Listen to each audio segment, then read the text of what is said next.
और अब बात कर लेते हैं उत्तराखंड की। गुंजन, बिल्कुल। उत्तराखंड की अगर बात करें तो आज उत्तराखंड कांग्रेस में काफी कुछ हलचल रहने वाली है, क्योंकि देहरादून में कांग्रेस मैनिफेस्टो कंसल्टेंट कमेटी की प्रेस कॉन्फ्रेंस होने वाली है।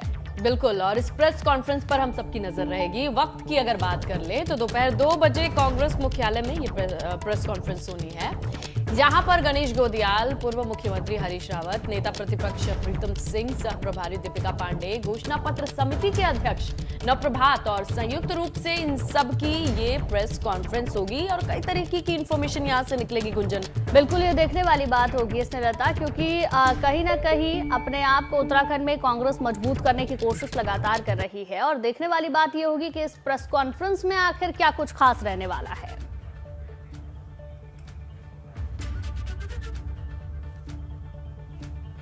तो गुंजन, जो घोषणा पत्र है वो जान होती है, वो एक ऐसी बुनियाद होती है जिसके आसपास ही ताना बाना जीत का बुना जाता है। तो अब घोषणा पत्र कांग्रेस का उत्तराखंड के मद्देनजर क्या रहने वाला है, ये बेहद अहम हो जाता है और इस पे ज्यादा वक्त नहीं लगेगा जब इसका पटाक्षेप हो जाएगा, जब लोगों के सामने ये घोषणा पत्र आएगा।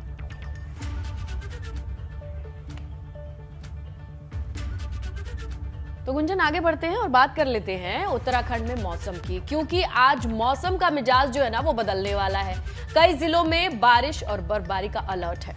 बिल्कुल, मौसम विभाग ने प्रदेश के कई जिलों के लिए बारिश और बर्फबारी का अलर्ट जारी कर दिया है, जिनमें कि मसूरी, उत्तरकाशी, रुद्रप्रयाग, चमोली, बागेश्वर और पिथौरागढ़ के ऊंचाई वाली जगह वाले स्थानों पर बर्फबारी के साथ ही बारिश होने की भी संभावना जताई गई है। बिल्कुल, और अधिकतर जिलों में कल से ही बादल छाए हुए हैं, कड़ाके की ठंड भी है।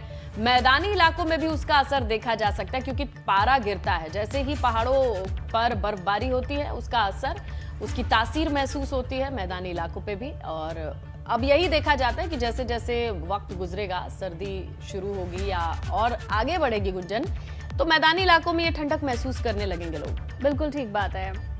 बर्फबारी होगी तो उसका असर मैदानी इलाकों में भी होगा और बर्फबारी के बाद वहां रहने वाले लोगों को भी कुछ परेशानियां उठानी पड़ती हैं, क्योंकि कभी कभी बर्फबारी इतनी ज्यादा हो जाती है, पर्यटकों के लिए सबसे बड़ी परेशानी होती है, आने जाने वाले लोगों को परेशानी होती है। और धीरे धीरे जैसे जैसे ठंड बढ़ती जाएगी वैसे वैसे लोगों के लिए कपकपाने वाली ठंड भी आएगी और ऐसे में तमाम तरीके से खुद को, आम जनता को तैयार भी करना होगा। लेकिन सिक्के का दूसरा पहलू कहता है गुंजन, किसी बर्फबारी को देखने के लिए लोग उत्तराखंड का रुख भी करते हैं। पर्यटक साल भर इंतजार करते हैं कि जब बर्फ पड़ेगी तब हम उत्तराखंड चलेंगे। यहाँ का टूरिज्म एक जो बड़ा हिस्सा है वो इसी बर्फबारी पर डिपेंड करता है। तो दोनों चीजें हैं, लेकिन हाँ, बीच में आता है प्रशासन। किस तरीके से बैलेंस बनाना है, सड़कों की व्यवस्था कैसी रहनी है, ज्यादा बर्फबारी हो जाए तो लोगों तक कैसे सुविधाएं मुहैया करानी है, ये मौसम विभाग की चेतावनियों पर बहुत कुछ निर्भर करता है।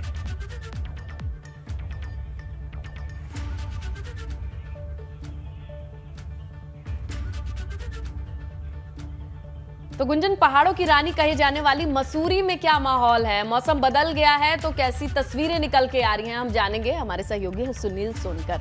सुनील, दिखाइए तस्वीरों से और बताइए कि क्या जानकारी मिल पा रही है, कैसा मौसम है मसूरी में।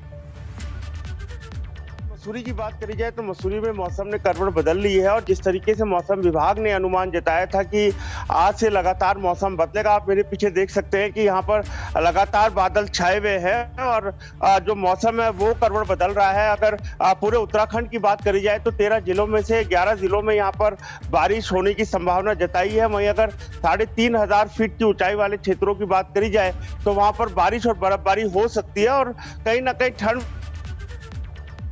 जिस तरीके से पहाड़ों की बात करी जाए तो पहाड़ों में बारिश और बर्फबारी का अनुमान है, उसको लेकर येलो अलर्ट भी जारी कर दिया गया है। सभी प्रशासनिक जो अमला है वो पूर्ण रूप से तैयार है और क्योंकि अगर बर्फबारी की बात करी जाए तो पर्यटकों के चेहरे खिल जाते हैं जैसे बर्फबारी की बात होती है, क्योंकि आज 2 दिसंबर है और ऐसे में अनुमान जताया जा रहा है कि जिस तरीके से तापमान यहाँ पर गिरेगा तो बर्फबारी भी हो सकती है, मसूरी हो या आसपास हो। फिलहाल बारिश होने की यहाँ पर अनुमान जताया जा रहा है। जी बिल्कुल सुनील, अगर देखें तो पर्यटकों के चेहरे वाकई खिले हुए होंगे, लेकिन अब देखना यह भी होगा कि प्रशासन की तरफ से इसको लेकर क्या व्यवस्था बनाई जाती है। लेकिन कुछ लोगों को क्योंकि इसकी वजह से परेशानी भी उठानी पड़ती है। बहुत बहुत शुक्रिया सुनील आपका हमारे साथ जुड़ने के लिए और तमाम जानकारी के लिए। बिल्कुल गुंजन, अब आगे बढ़ते हैं, बात कर लेते हैं थोड़ी सियासत की। केशव बेड़ा पार करेंगे क्या? क्योंकि डिप्टी सीएम केशव प्रसाद मौर्य की हम बात कर रहे हैं। उन्होंने ऐलान कर दिया है कि अयोध्या काशी के बाद अगला मिशन है मथुरा का। बिल्कुल, और अब इसको लेकर सवाल बड़ा ये है कि क्या 22 की जंग में केशव भाजपा का बेड़ा पार कर पाएंगे?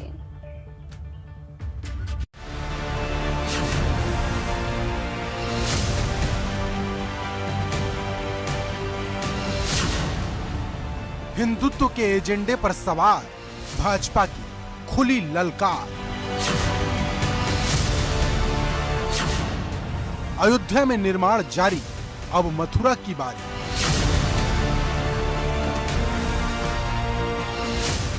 क्या इस बार चुनाव में जय श्री राम के साथ जय श्री कृष्ण के नारे भी गूंजेंगे? क्योंकि राम लहर पर सवार होकर राजनीति के सबसे सुनहरे दौर में खड़ी भाजपा ने अब अपना अगला एजेंडा साफ कर दिया है।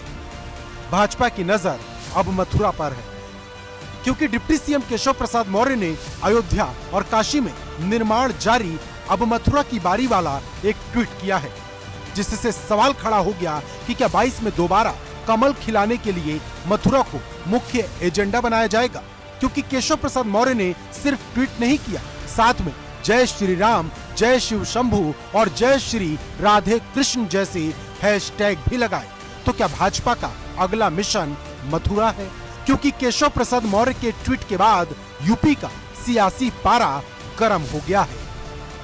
हमने पहले ही कहा था, जब उत्तर प्रदेश में भारतीय जनता पार्टी को हार का डर सताने लगेगा तो जनता के असली मुद्दों से ध्यान भटकाने के लिए वो जाति धर्म की राजनीति शुरू कर देगी। अब वही उन्होंने शुरू किया है, जाति धर्म की राजनीति को जोड़ देना चाहते हैं। लेकिन उत्तर प्रदेश की जनता भूली नहीं है कि किस तरह की महंगाई है, किस तरह की बेरोजगारी है, किस तरह से महिलाओं पे अत्याचार बढ़ा है, किसानों किस तरह से यहाँ पे रौंदा गया है और किस तरह से कोविड काल में यहाँ लोगों की मौतें हुई हैं। इसलिए उत्तर प्रदेश में 2022 में 22 साइकिल की सरकार होगी और भारतीय जनता पार्टी की विदाई तय होगी। सुप्रीम कोर्ट के आदेश से अयोध्या के भव्य राम मंदिर निर्माण का सभी लोगों ने स्वागत किया, लेकिन चुनाव आते आते भारतीय जनता पार्टी के लोग अपनी हार की डर की बौखलाहट में कुछ इस तरीके से हो गए हैं कि कुछ भी कहते जा रहे हैं। मौर्य जी, मानसिक संतुलन बना के रखिए और लोगों को बताइए कि 70 लाख रोजगार कहाँ है।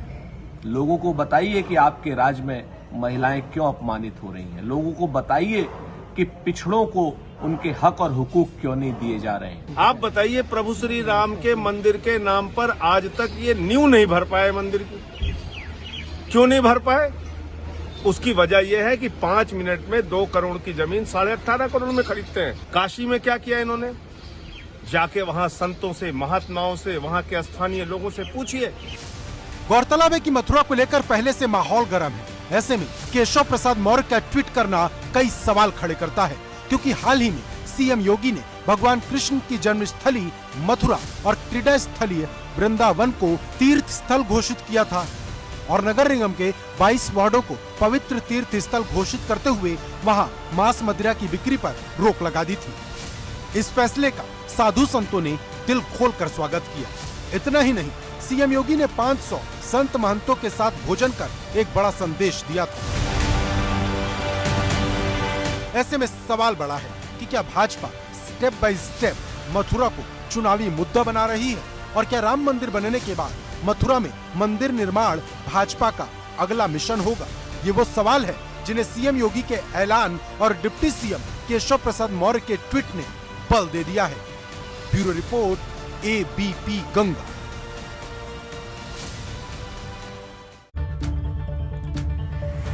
बिल्कुल, चलिए स्नेहलता, अब मैं आपको एक बड़ी खबर भी बताने जा रही हूँ। वो बड़ी खबर जुड़ी है उत्तराखंड से। उत्तराखंड में कांग्रेस पार्टी लगातार एक्शन मोड में आ रही है और इसी से जुड़ी बड़ी खबर स्नेहलता मैं आपको बताऊंगी।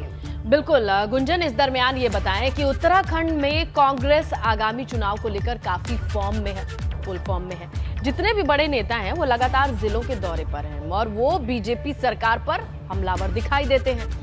आइए अब जान लेते हैं कि आखिर कौन कौन सी बड़ी खबरें हैं जिसके बारे में चर्चा उत्तराखंड से आज पूरे दिन होने वाली है। Over to you Gunjan.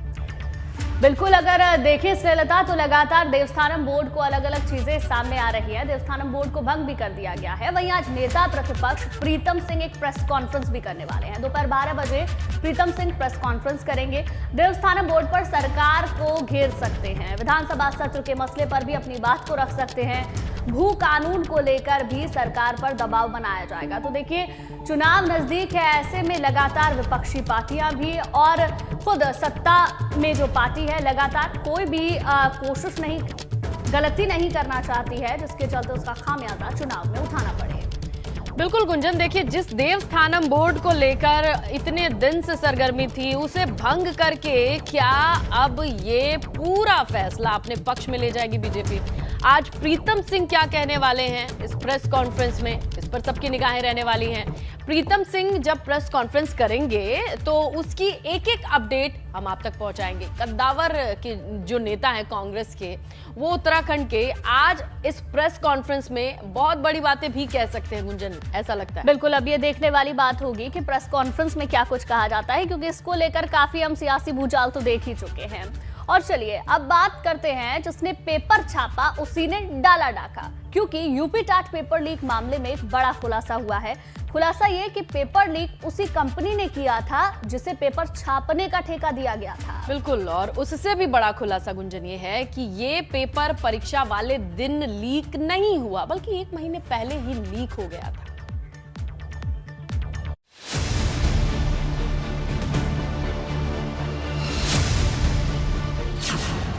UP TT paper leak में अब तक का सबसे बड़ा खुलासा। 1 महीने पहले ही लीक हो गया था पेपर, जिसे मिला था पेपर छापने का ठेका, उसी ने कर दिया पेपर लीक।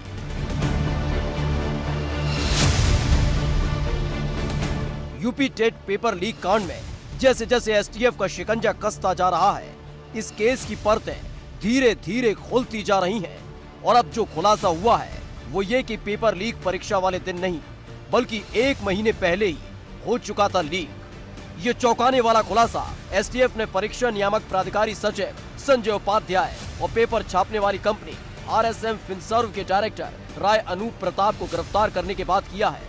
मतलब टीटी का पेपर ट्रेजरी से नहीं बल्कि प्रिंटिंग प्रेस से लीक हुआ था।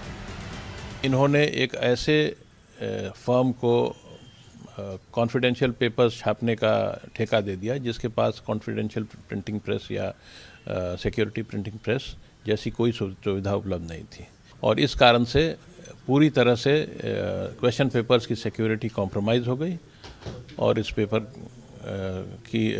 ये सीक्रेट नहीं रहा। आपको बता दें कि परीक्षा नियामक प्राधिकारी सचिव संजय उपाध्याय ने 26 अक्टूबर को आरएसएम फिनसर्व कंपनी के डायरेक्टर राय अनूप प्रताप को पेपर छापने का ऑर्डर दिया था। जांच में यह भी खुलासा हुआ है कि आरएसएम फिनसर्व कंपनी पेपर छापने के किसी भी मानक को पूरा नहीं कर रही थी। बावजूद इसके संजय उपाध्याय ने कंपनी को काम दे दिया। ये पेपर लीक पहली बार नहीं हुआ है। ये सरकार जानबूझ करके पेपर लीक करती है। ये लीक करने वाली सरकार है और इसीलिए लीक करती है क्योंकि हमारे नौजवानों को नौकरी और रोजगार नहीं देना चाहती है। आपको बता दें कि पेपर लीक कांड में अब तक 33 लोग गिरफ्तार हो चुके हैं। इसमें प्रयागराज से सबसे ज्यादा 18 गिरफ्तारियां हुई हैं, जबकि लखनऊ और शामली से 4-4, अयोध्या से 3, कौशाम्बी, बागपत और नोएडा से 1-1 आरोपी को पकड़ा गया है। पकड़े गए आरोपियों से पूछताछ में 9 सॉल्वर के नाम भी सामने आए हैं, जिनकी एसटीएफ तलाश कर रही है। इसके अलावा सॉल्वर उपलब्ध कराने वाले भी एसटीएफ के रडार पर हैं। इसके साथ ही पेपर लीक के बाद शिक्षा विभाग में कई तबादले किए गए हैं। लेकिन सवाल इस बात का है कि जो पेपर लीक इस बार हुआ, क्या वो अगली बार नहीं होगा? क्योंकि यूपी में पेपर लीक से तारीखें भरी पड़ी हैं। लखनऊ से एबीपी गंगा के लिए विवेक त्रिपाठी की रिपोर्ट। बिल्कुल, एसटीएफ जांच में अगर देखें तो बड़ा खुलासा यहां पर हुआ है और कहीं ना कहीं इसको लेकर अब विपक्ष निशाना भी साधा है। चलिए स्नेहलता, अब वक्त हो गया है यूपी और उत्तराखंड में नेताओं के चुनावी दौरों को आपको बताने का और अपने दर्शकों को बताने का। ग्राफिक्स के जरिए नजर डालते हैं कि आखिर कहां आज किसका दौरा रहने वाला है। बिल्कुल गुंजन, ये बेहद अहम हो जाता है। चुनावी समर नजदीक है, ये वक्त है जब नेताजी जनता के बीच ज्यादा से ज्यादा दिखते हैं। नेताजी की व्यस्तता भी कुछ ज्यादा ही बढ़ जाती है, और वो भी क्यों ना, चुनाव ही तो तय करते हैं कि नेताजी की किस्मत है क्या।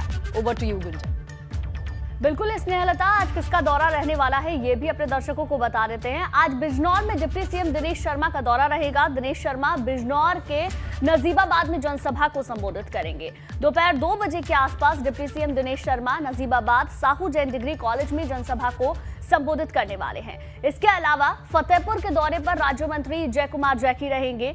यहां वो जनता से संवाद करेंगे। जहानाबाद कस्बे में जनसंवाद का एक कार्यक्रम है। लगातार चुनावी दौरे चल रहे हैं। वहीं उत्तराखंड की भी अगर हम बात कर लें तो उत्तराखंड के सीएम पुष्कर सिंह धामी के भी ताबड़तोड़ दौरे हैं। वो आज उधम सिंह नगर पहुंचेंगे। पंतनगर और रुद्रपुर में सीएम धामी जनसभा को संबोधित करेंगे।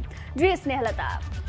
बिल्कुल गुंजन, ये सियासी दौरे हैं जहां पर मंच से क्या कहा जाएगा इस पर निगाहें टिकी रहेंगी। गुंजन बिल्कुल ठीक बात है, देखना ये बात होगा आज सियासी सरगर्मी क्या रहती है। देख रहे हैं और लगातार आज क्या कुछ रहने वाला है ये हम आपको बता रहे हैं। बिल्कुल गुंजन, देखिए चुनावी सरगर्मी है, ऐसे में नेताजी लोग बहुत एक्टिव दिखाई देते हैं। अब एक्टिव हैं, व्यस्त हैं, ये चुनौती किस तरीके से मैनेज कर रहे हैं, डील कैसे कर रहे हैं, इसीलिए हम जानेंगे कि नेताजी कितने फिट हैं। यानी कि नेताजी फिट है तो हिट है। हम बात कर रहे हैं उन नेताओं की जो इस चुनावी सरगर्मी के बीच अपने आप के लिए, अपनी बॉडी के लिए थोड़ा तो टाइम निकालते हैं। वो करते क्या है खुद को फिट रखने के लिए? इसके लिए हम आपको ले चलते हैं बलिया के बैरिया विधानसभा सीट से बीजेपी के विधायक सुरेंद्र सिंह के फिट रहने का फॉर्मूला क्या कहता है।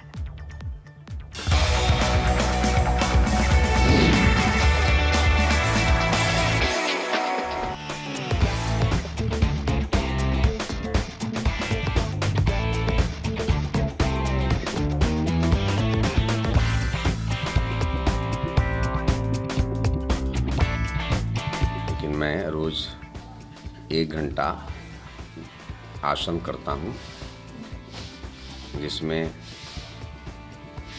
12-13 आसन हैं और सूर्य प्रणाम भी है। इसके बाद मैं अनुलोम विलोम, कपालभाति, अनुलोम विलोम, भ्रामरी और प्राणायाम करता हूँ। ये मेरे जीवन का एक अभिन्न अंग है। इतना काम किए बगैर मैं और भजन करने के बाद ही मैं भोजन करता हूँ। मैंने अपने जीवन में ये किया है कि बिल्कुल शाकाहारी भोजन करता हूँ, गाय के दूध का सेवन करता हूँ। और सबसे पहले तो मैं गाय गोमूत्र जो है पतंजलि का गोधन अर्क 5 ढक्कन रोज सवेरे पीता हूँ दातुन करने के बाद। इसके बाद ही कोई अच्छी अन्य चीज लेता हूँ। खाली पेट जो है 5 ढक्कन गोधन अर्क। और इसका लाभ तो मुझे इतना ज़बरदस्त हुआ है और हज़ारों हमारे मित्रों ने इसका सेवन चालू भी कर दिया है। और हज़ारों लोग जो लोग इसका सेवन चालू कर दिए हैं उनके यहाँ अब चिकित्सक की आवश्यकता नहीं पड़ती।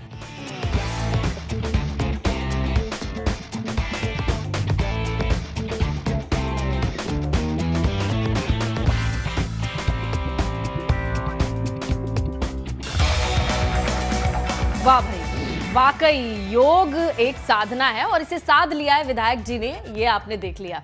चलिए अब आगे बढ़ते हैं और आगे बढ़ने के साथ गुंजन ये पड़ाव यही खात्मे की ओर है।